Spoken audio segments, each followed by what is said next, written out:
Welcome to From Betrayal to Breakthrough. I'm Dr. Debi Silber, and today's guest is Abigail Rebecca. And Abigail helps smart and independent women escape their soul-sucking corporate jobs so they can feel fulfilled, happy, and purposeful without risking financial security or status. She's an international coach and speaker and is the host of the Whole Shebang Project. Using her Big Change, Small Steps framework, she helps women make a difference in the world and make millions doing it by infusing feminine energy with their natural strengths and abilities to take better care of themselves and launch their next big thing. And today we're going to be talking about an interesting type of betrayal, the betrayal of your family and your religion. This conversation may rankle your feathers a bit. Is that even a saying? But I'm sure it happens more often than we know. It may even be happening to you right now. What happens when we feel betrayed by our religion and by our family who rejects us if we disagree? You're about to find out in this conversation I had with Abigail Rebecca. Here we go. Oh, I am so excited today. We have Abigail Rebecca, known as Abby, and she's going to be talking about something really, really interesting. We're going to be talking about when we're betrayed by our family belief system. So hang on. It's going to be a great conversation. So welcome, Abby. Hi, Debbie. Thanks for having me on. Oh, absolutely. And we had a little bit of a pre-chat about really what goes on when we get to a point where what we've been raised with doesn't quite feel right. And it shakes up the people around us. It shakes us up. So can you share your experience? Tell us your story. Yeah, absolutely. I'd love to. So my upbringing is a little bit different maybe to others. So I was brought up as a Jehovah's Witness, and I was born into a family of very, very devout Jehovah's Witnesses, like third generation Jehovah's Witnesses. All the males in my family were all sort of, head of the church, or the Kingdom Hall as it was called, but I refer it to as a church. And I was born into this religion. Some might call it a cult. I certainly look back on it and completely think that it was. And I was brought up really to believe that I wasn't really good enough for anything other than to get married and have children. That's how I was raised. I remember very, very clearly when I was so I must have been about 14, and I was choosing my GCSEs, which is it's like the higher exams, so like sophomore. Is that in America? I'm just trying to think, like worldwide. What like an SAT? Is that like an SAT? Oh, okay. Like my SAT. ACT. Okay. That's it. Yes. So I was choosing the subjects, and I remember I wanted to do, I love science. I wanted to do all the science subjects. Obviously, I wanted to do English. I wanted to do maths. And I remember so clearly my father saying, well, you won't need any of those because you're not going to have a career. So he basically chose all the subjects for me that I was going to study at school. Needlework, cookery. I remember that he said that I should do typing. He said, because you never know, you might get a part-time job. And looking back on it, I was completely brainwashed and immersed in this religion that was basically dictating who I could hang around with, who could be my friends, what I should wear, how the kind of life that I should lead, the kind of person that I should marry, and really held by this fear that if I didn't adhere to all the rules and the conditions, the very, very strict rules actually within the organization, that eventually when this big mass destruction happened, when the end of the world, they call it Armageddon, when this happened, that I would die. I would perish this terrible death. And that's really scary for a 4-year-old, a 6-year-old, an 8-year-old, growing up. Sure. And Abby, forgive me, I don't know really anything about the religion. So was this the idea of you just taking the cooking classes and the needlework and things like that? Was that just your dad's idea, or was that part of the religion? Excuse me, I don't know anything about it. No, that's a really interesting question. So, yes, it was my dad's decision, but it was based on the beliefs that he had as an elder within that organization. And, it's really frowned upon within that organization to go into higher education. So it would be very, very rare if you found a Jehovah's Witness who would be in university. Because once you go into higher education, it's, you are encouraged, aren't you, to question, to challenge, to have an opinion on things. And, that's not good for them because they don't want to be questioned. They don't want to be challenged. They don't want anybody within their organization to have an opinion. They want subservient followers that will do as they're told, and, keep quiet and not challenge anything. So it is positively discouraged to go into higher education or to have any kind of really great career. You'll normally find sort of lower paid jobs that Jehovah's Witnesses are in. Now, and it's so interesting because was this a conscious, was this a spoken thing, or was this just an understanding of a fear if people within the religion were to become more educated? Was this something that was spoken about or just an understood? No, it was something that was spoken about. I mean, I sort of looking back, I don't ever remember anybody ever saying, if you go into higher education, then you're just going to be thrown out of the organization and you're going to die at Armageddon. It wasn't that direct. However, there were very strong opinions and views around who you couldn't mix with. So, like what? Can you give us some examples? Well, you just weren't allowed to be friends with anybody who was not a Jehovah's Witness because so the quote, I remember it so clearly from childhood. So the quote was, "Bad association spoils good habits," which actually, if you think about it, is a really good mindset. Absolutely. Quote, because it is so true. But the way that they actually, the way that they presented that was that you were not, if you were at school, of course you would speak to people, you weren't going to dismiss people, you weren't going to ignore people, you'd be sociable, but only within those situations that you really had to. So with your work colleagues, with your school colleagues, as soon as you were out of work and you were out of school, you did not mix with the worldly people. You only mixed with people who were in the truth, which is what they call being within the organization, being a Jehovah's Witness. So you were absolutely allowed to associate yourself with anybody as long as they were a Jehovah's Witness. So of course you go, and spend more and more time in a corporate career where, you might be working overtime, you might be working weekends, or you go to university and you get involved in all the extracurricular activities. That would be very, very much discouraged. Really? So at what point, because of course the show is about betrayal, at what point did you start feeling like something wasn't right? You know what, Debbie? I think deep inside of me, I started to realize from a very young age. I remember we used to go to the church, the Kingdom Hall, 3 times a week, at minimum 3 times a week. And I remember when I was younger, just, on a Sunday, eating my Sunday lunch around the family table and just trying whatever I could do to pretend to be ill so I wouldn't have to go to the church. I mean, I really hated it. I used to really feel very, very uncomfortable about going around with my parents and knocking on people's doors and trying to sell the literature that they sell, to spread their word. So deep inside of me, there was an uncomfortable feeling about it from a very young age. But of course I was young, I had to do what my parents told me to do. So I used to do a lot of it under duress. And then it's probably when I got to about 14, when I really started to question things. And I wasn't being provided with answers. I was just being fobbed off, or I was being told that I shouldn't question things. I just had to accept them as they were.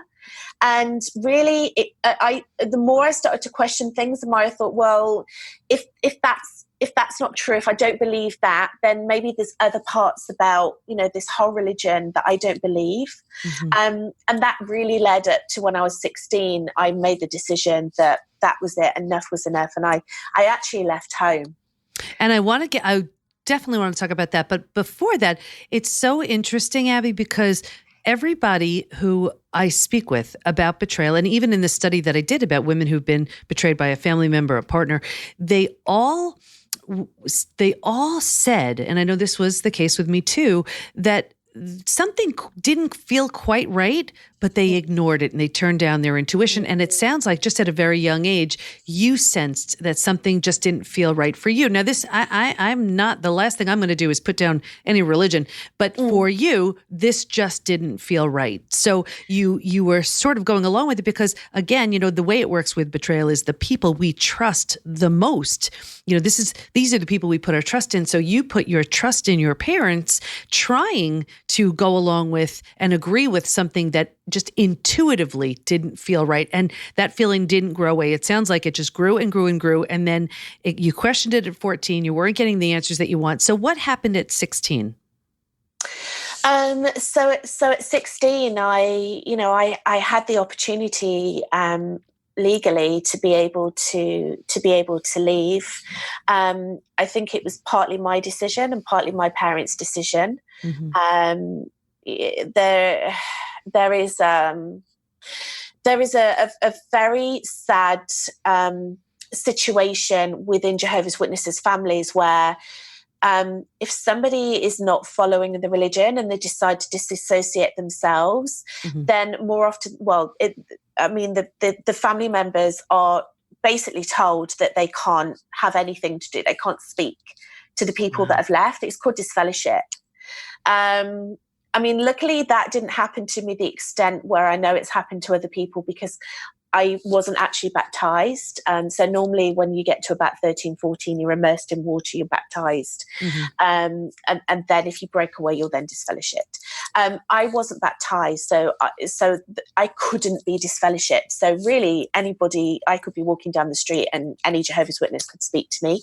However, I was then seen as a bad association, on my nieces, my nephews, my brother really told me that he didn't want me to have anything to do with my nieces and nephews because I was a bad association and I'd be leading them astray. I didn't really have a lot to do with my sister, and it's, it's such a trauma, Debi. I honestly, I look back and I just think, oh my goodness, I was 16 years old. I was so young. How on earth did I do it? Yeah.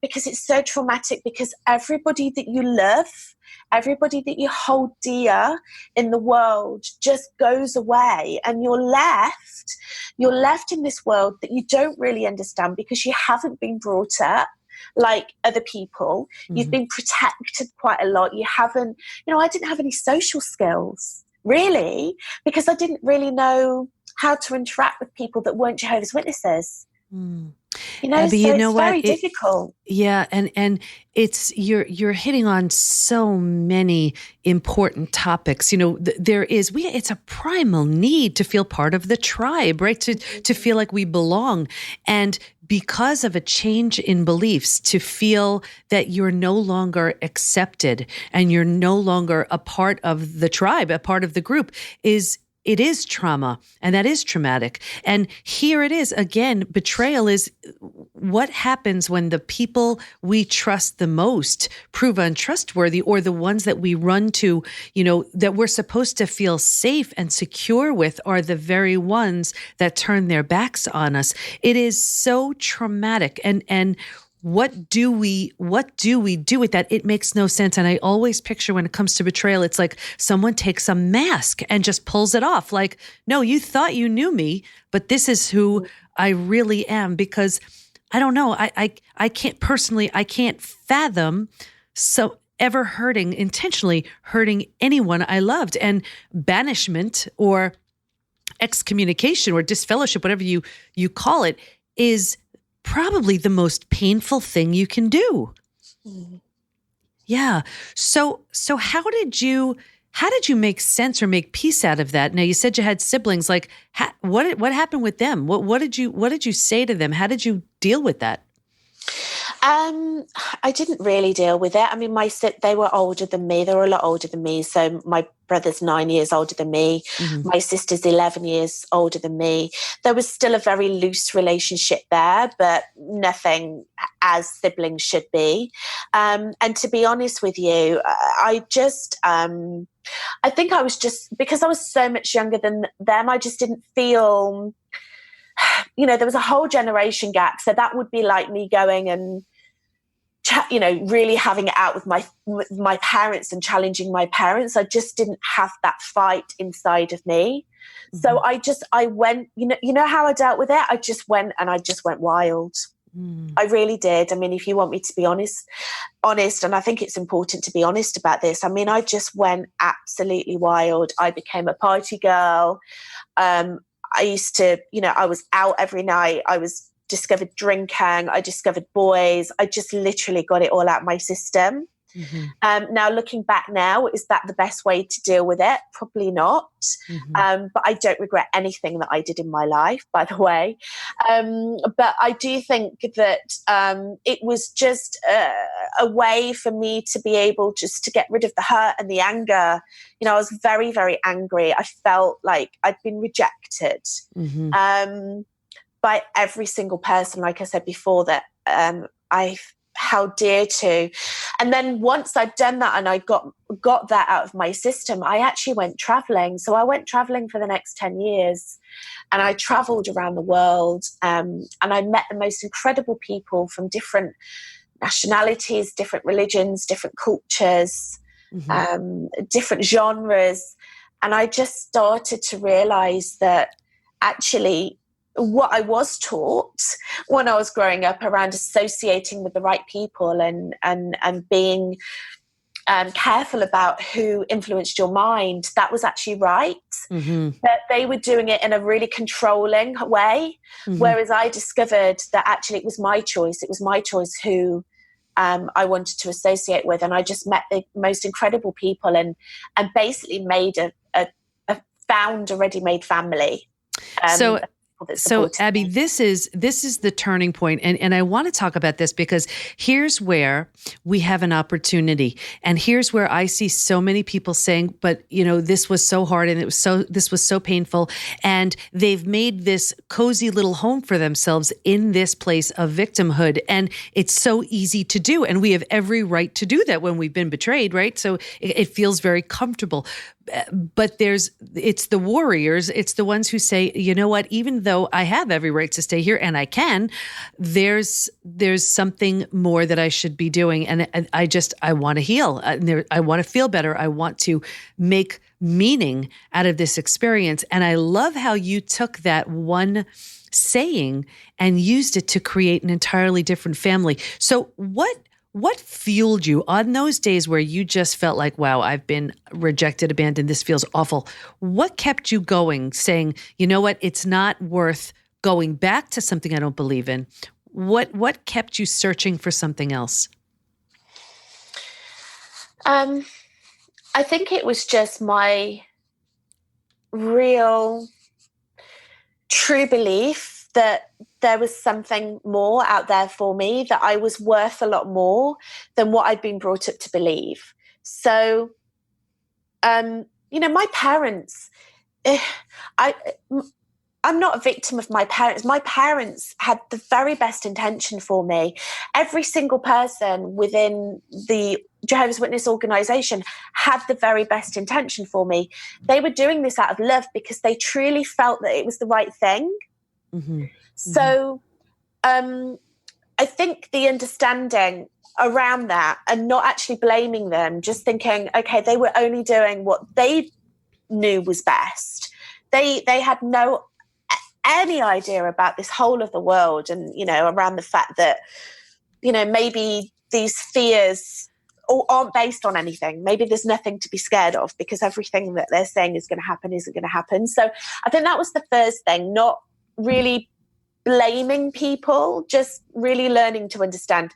And then the second thing was really, truly believing in myself, that I was destined for more than just being a housewife with children, devoted to my husband and sat there doing everything that my husband told me to do. And, you know, I want to put a caveat around that to say there's nothing wrong with being a stay-at-home mother and a housewife, and it's just wonderful. But just the whole package that was presented into me, like I was raised to be obedient to my father, and then my father was going to give me to my husband, and then I was going to be owned by my husband and I would be obedient to my husband.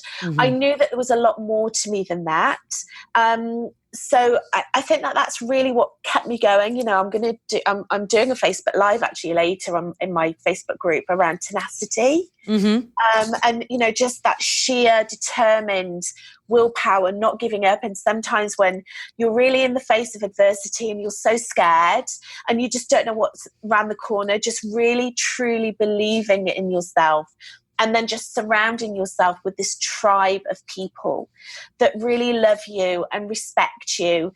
And you're not with them out of fear, you're with them out of love. So it's making decisions based on love instead of making decisions based on fear. And I feel that the energy and the culture and the behaviors that I had come from, every single decision in my family was based on fear. They thought it was based on love, but it wasn't. It was based on fear.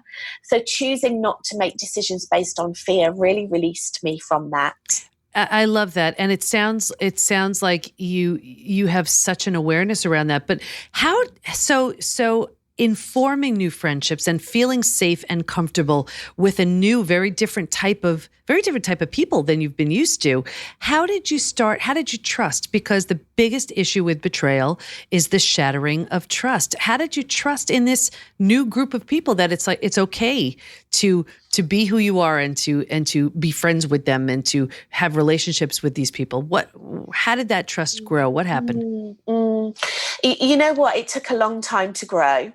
It really did. And if I look back at my long-standing friendships now, you know, I completely trust them. I love them. It's taken a lot of time. But what I did find is that it really took me a long time to really build very intimate relationships with people, like friendships, because there was always a part of me that thought, I just never gave myself 100%, like in friendships and also in relationships as well, in relationships with partners. And I look back now and I realized that, you know, that was a very difficult thing for me. It really, really was. And I truly believe that it wasn't really until probably about 4 years ago that I really started to do some very deep internal healing on myself and personal development. I really don't believe that until that point, I truly trusted people. There was always a barrier. There was always a self-defense mechanism. You know, there was always an escape route. And really learning to truly love and accept myself and just slow down and not be so busy all the time and just take time with myself and other people really, I think, helped me have a better relationship and trust people. But it took a long time. You know, I'm 44 now. So that was like when I was 40. So that's a long time from 16 to 40. So I guess that was the time you needed. So yeah. You're in such a beautiful position right now, seeing this from the other side. There are so many people, I'm sure, in the place you were in when you were 14, but they have been struggling with it for years. And I'm sure it can't not make them physically, mentally, emotionally sick. It's impossible not to when you're living a life that just doesn't feel right. So for someone listening to this who does feel betrayed by their religion or their upbringing because they were taught something that intuitively just didn't make sense, but they're struggling with, but this is what I know and these are the people that I trust, what do you tell them? What can you offer them? I think it's really what I tell my clients now. My clients that I work with who are in a similar situation, but they're caught in corporate instead of caught in a religion, and they want to leave, but they're scared to leave. I think it's really just to trust your gut instinct, to really dig deep into your feminine power or your masculine power, but really our bodies are so intuitive, and very often we don't listen to them. And, that's when we become ill. It's our body's way of saying, hey, hang on, what's going on here? I've had a heart condition. I didn't realize that I had it all of my life, and it started to show up when I was really, really unhappy when I worked in corporate, and I just wasn't listening to it. So even after that time, even after all that time that I'd learnt, I thought that I'd learned a lesson, like a lesson and a life lesson.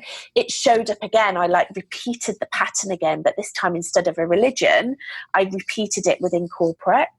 But I've really learned to listen to my intuition. And if something doesn't feel right, if something feels off, if you feel disconnected, if you get that funny feeling within you, that uncomfortable feeling, just listen to it. Don't ignore it. Do not ignore it. Something is trying to tell you something. So then just start to ask questions. Just start to gently and slowly, ask questions of yourself and others, and start to get really informed. Especially if you're in a situation where I was, where, you're in any religion or any cult where there is only one side of the story and you're not allowed to question and find out the other side. Always find out what the other side of the story is, because how can you make informed decisions if you've only got one side of the story? So just make it your mission to really, make an informed decision.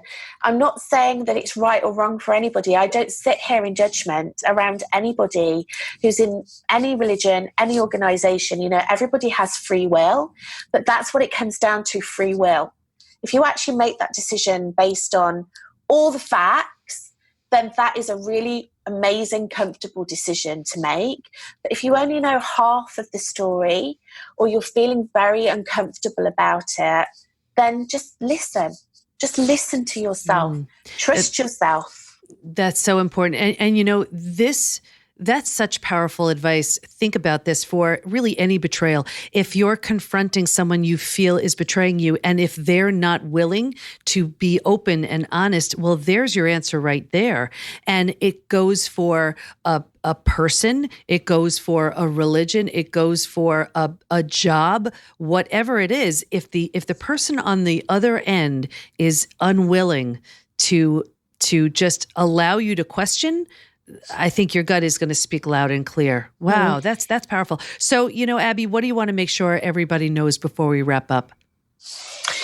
I just would like everybody to know that you can create whatever life you want.